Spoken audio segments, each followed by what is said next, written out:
Hello, everyone. If this is your first time seeing my face on the internet, my name is Benaiah, and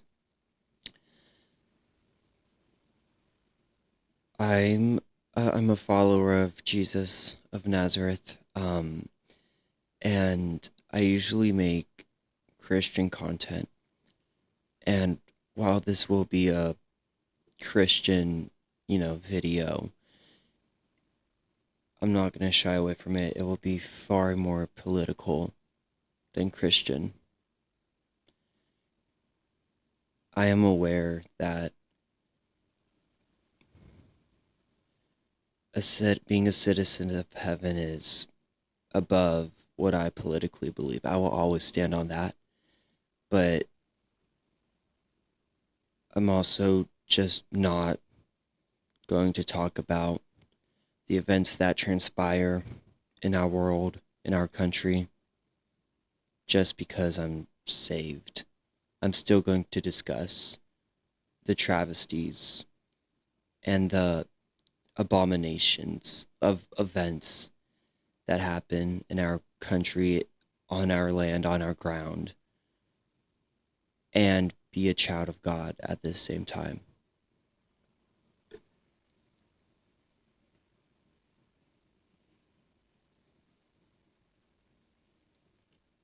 Set a 27-minute timer.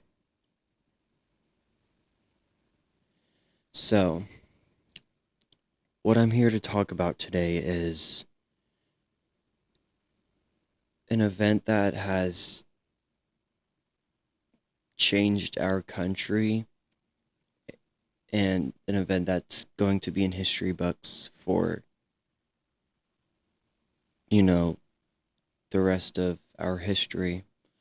Um, so, and I'm saying all this from memory, keep that in mind. This is how much and I think everybody has dwelt on this and just been absorbed by it.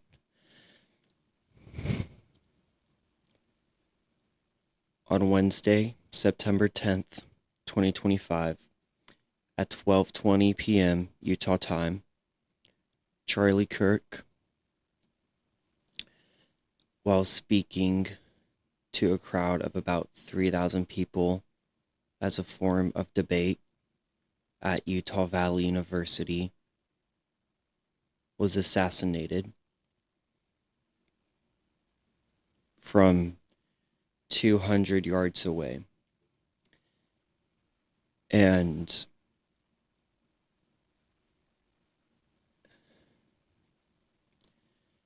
my generation, Gen Z, Gen Alpha even, we haven't ever experienced anything like this before. Yes, we've experienced the assassination attempt of Donald Trump, but Brett Cooper said this: you expect that to happen almost to a political figure. But to a political commentator who was 31 years old, no. And it was,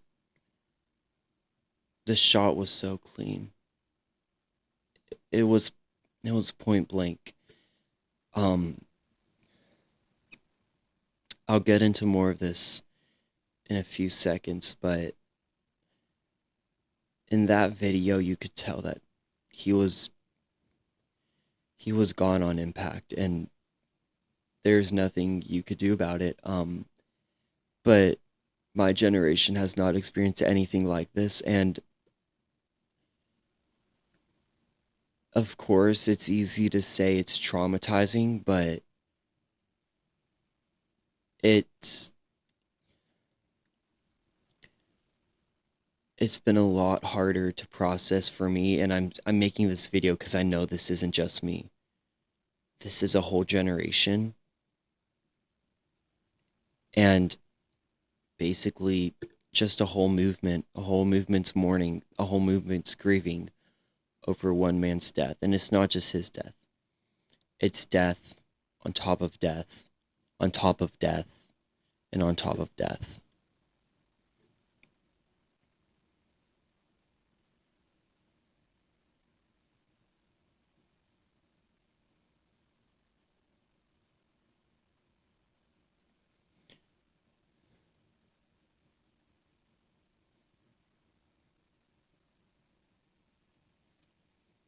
So I was in a room doing schoolwork, and I was on my phone for whatever reason, probably procrastinating my schoolwork because it's junior year. I'm not trying to do school. Anyways, I was on my phone and I have news notifications on, and it was Fox News, duh.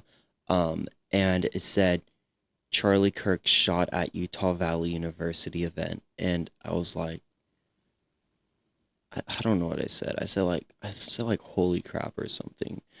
And then I open it and I like screenshot it, send it to the family group chat because what the frick? What the Charlie Kirk shot at a college event. That doesn't just happen. That's not normal.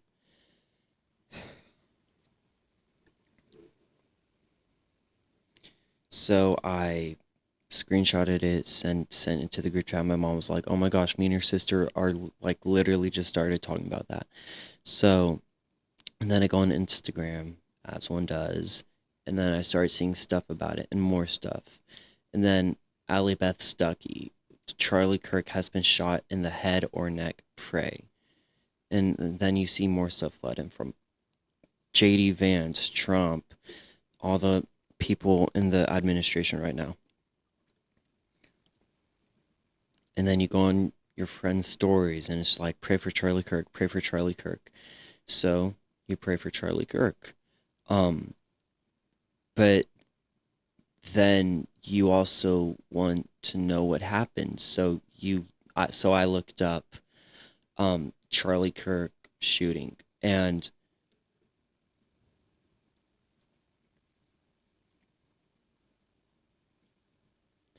the reason I looked that up is because I wanted to know how bad it was. Because you're going to be able to tell how bad it was. So, I see a video from far away. I'm like, and I couldn't see anything really because I'm just like, well, he's far away. I just saw him like, like slump over to the side, and I was like, oh my gosh.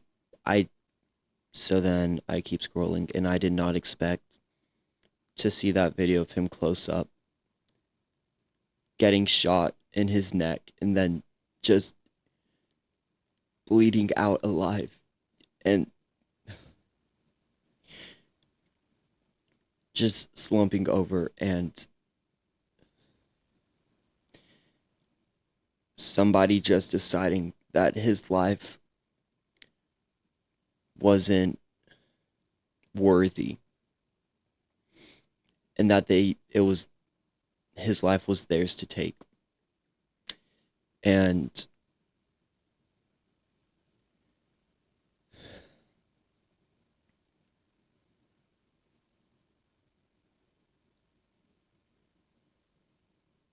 it's horrid. It's horrid. It really is.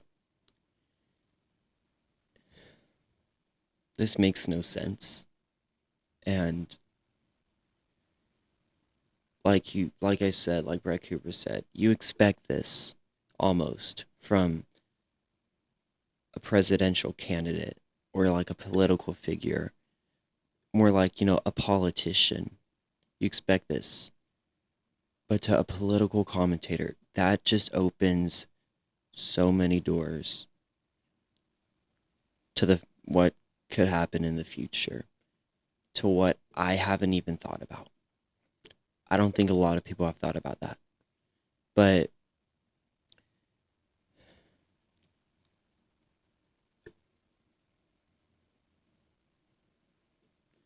so then After that, I screen record the video, which sounds messed up. I'm aware of that. And I'm not going to try to defend myself. I'm not even going to try. It was the heat of the moment, so there's that, but I'm not going to try to defend myself. I screen recorded the video because I knew that it was going to get taken down because duh, like they're not just going to let a video like that just stay up on Instagram. So screen record it, and then I said in the family group chat, I found a video, but it's really graphic. And then somebody in my family said, let's see it.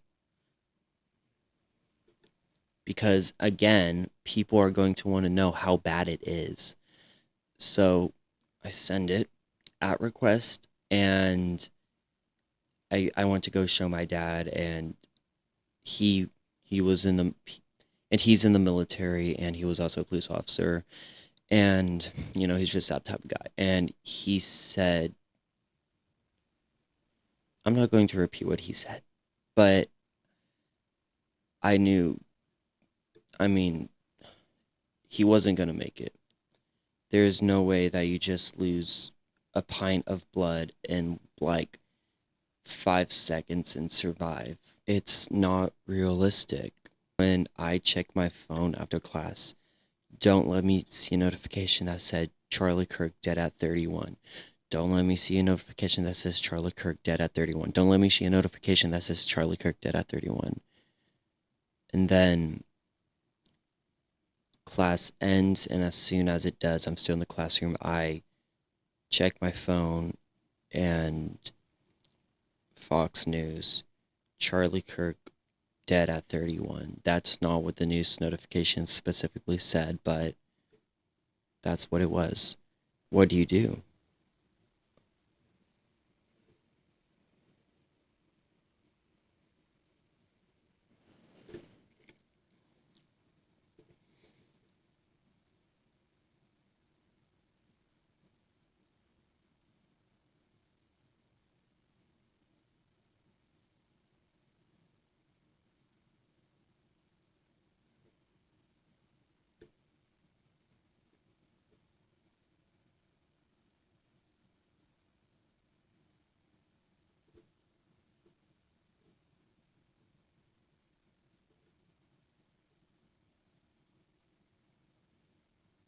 So I just get in the car, and then I check Instagram and all that, and this stuff just starts flooding in.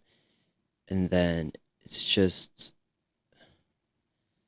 I was just sitting in the car, and I like, and even on their way to writing class, like, I've never, now looking at it, I've never experienced shock before, because that was shock.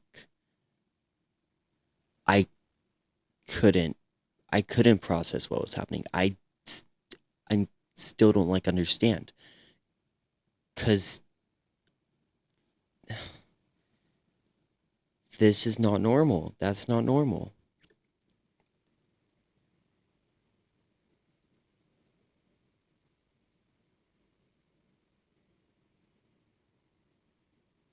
And it's just sad that this is a state of the world in the country that we live in. Catholic school mass shooting. That's supposed to be normal. A Ukrainian refugee who fled to America on a train or subway, I cannot remember, on a train in North Carolina, who was just stabbed, and nobody did anything at all to help her. That's supposed to be normal. And then a political commentator just getting shot, bleeding out, and some people rejoicing over it and celebrating, and it's supposed to be normal. And in the same day, a school shooting, supposed to be normal. And then something that I just read about, apparently there is a stabbing. I'm probably wrong, because I can't even, I can barely remember. A stabbing in Florida down somewhere. 6 people or something. That's supposed to be normal. And then today, there was a threat. I don't know what came out of it, if it was actually real or not. I don't know. Because there's just so much happening at once. And that's just all supposed to be normal. This is America, land of the free because of the brave.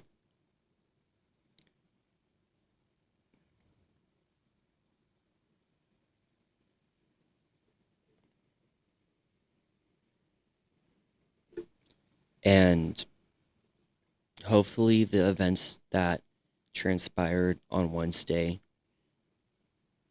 is what Charlie Kirk worked his whole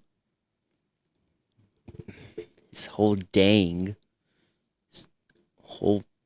life for. Turning point. Hopefully this is a turning point,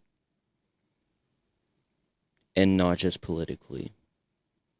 This is a turning point for complacent Christians.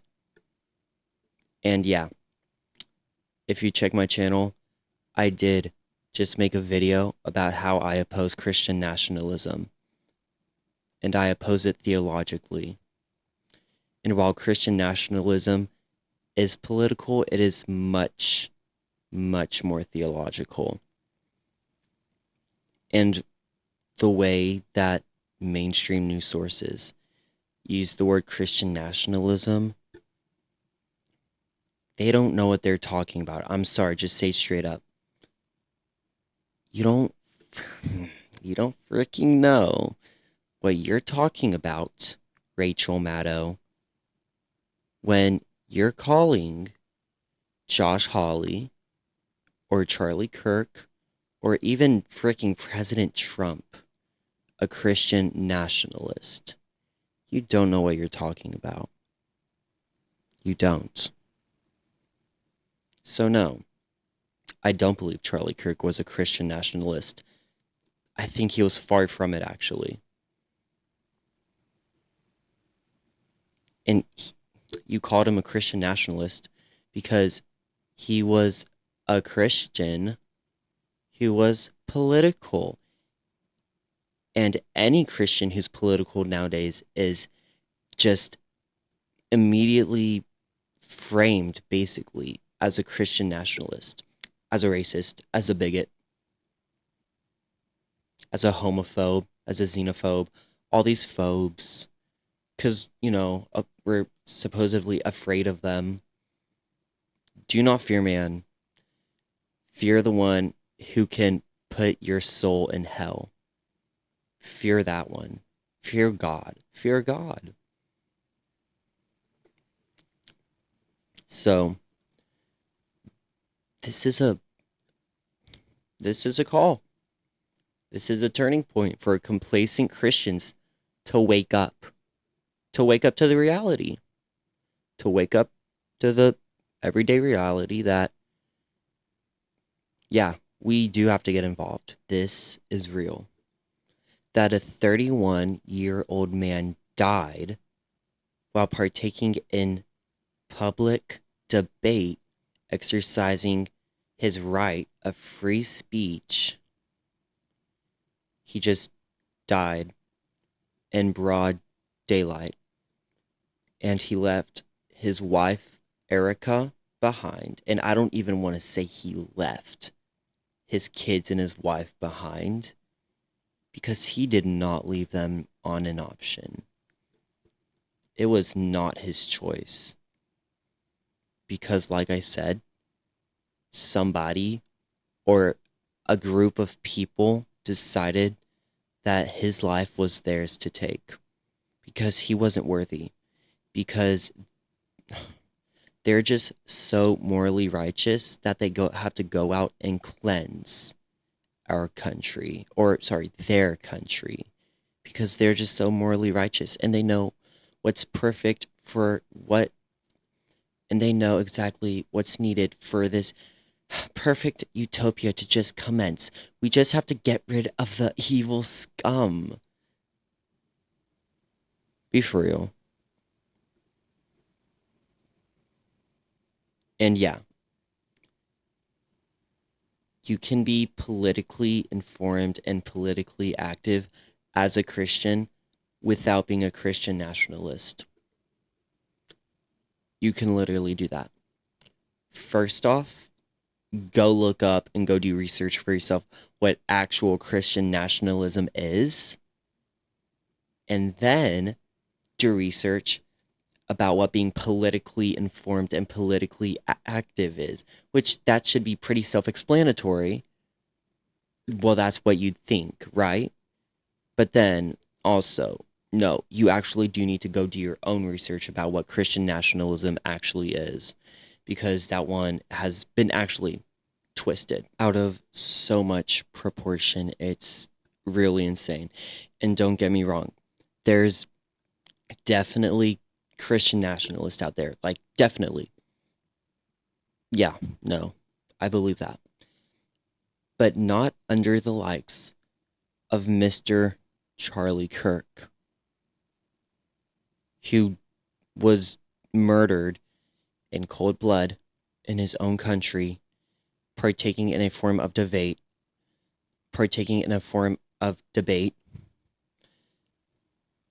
exercising his right of free speech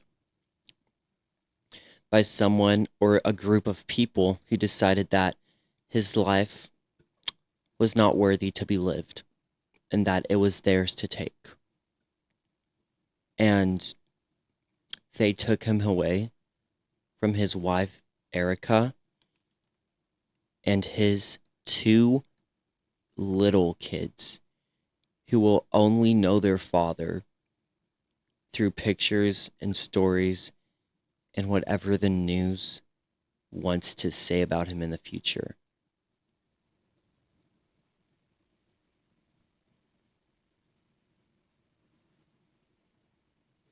So now they're going to have to grow up living vicariously through other people in order to know who their father was. So to the people who are rejoicing about Charlie Kirk's death, you really have to take a fat step backwards and look at your moral depravity that you've handed yourself over to. Wake up. Wake up. What are you doing? What are you doing? Wake up.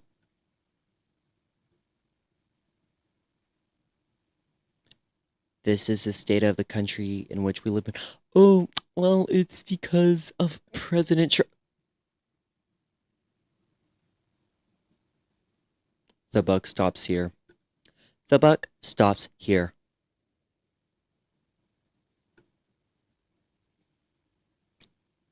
What about we all just stop playing the blame game and as a nation as a whole decide? See, and I can't even say that. I can't even say that, and that's sad. I want to say to unite over something, but what is there to unite over? There's nothing to unite over. I cannot even say that. There's nothing to unite over. What is there to unite over? Please tell me. Enlighten me. What is there to unite over?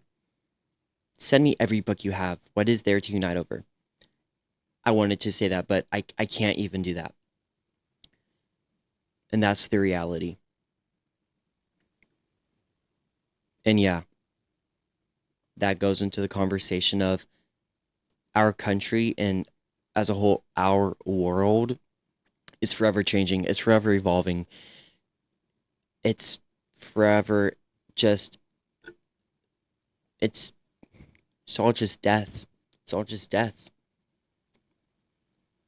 But the one that I serve and the one that Charlie Kirk served and who he is now in the presence of,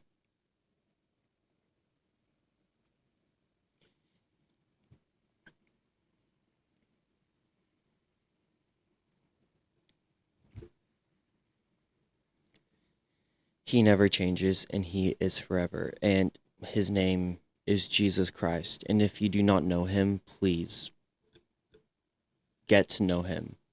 That was Charlie Kirk's main message. If you don't know Jesus Christ, please get to know him. Because personally, for me, he changed my life. He saved me from eternal damnation. The man saved me, and he's changed me, like truly. And who am I if I do not want that same thing for you? So please put politics aside. Because remember, this assassination is not a political thing. This is a spiritual thing. This is spiritual rot. We've had this ever since the fall in the Bible in Genesis chapter 3. From the beginning. And there's a guy named Satan. He's real. He wants to take you down. Well, he's going down, and he wants to take you down with him. He wants you to die. He wants you to suffer. He wants all of this. But there's a man named Jesus Christ of Nazareth who was born to a virgin named Mary and who lived a perfect life and then died on a cross under Pontius Pilate to atone or take away or pay for our sins, so that when God looked at us, God wouldn't see a filthy sinner that we are. The first step is realizing that you are morally deprived. You think you can out-nice God. You cannot out-nice God. You cannot out-justice God. You can't do it. It's impossible. But anyways, so that when God looked at us, he wouldn't see a filthy sinner. He would see his son, Jesus Christ, because he died for us so we could live for him. And then Jesus rose on the third day and then ascended to the right hand of the Father. And now he sits there praying for us and preparing for us a home to all those who believe and submit to him and who are willing to live for him.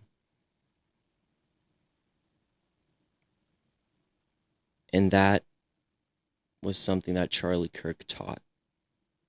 And I'm not saying that because that's something Charlie Kirk taught. It's because it's something that I believe in and that saved me. Saved me from hell, death, and grave. And yeah. When the assassin took a shot at Charlie Kirk, he didn't just shoot Charlie Kirk. He shot the body of Christ. And it is biblical that we will rise with Christ when he returns. So yeah. You can shoot Charlie Kirk for saying what he believes. You just made him a martyr. And the martyrs are the seeds of the church. And you can shoot me for saying that I left LGBTQ plus for Jesus.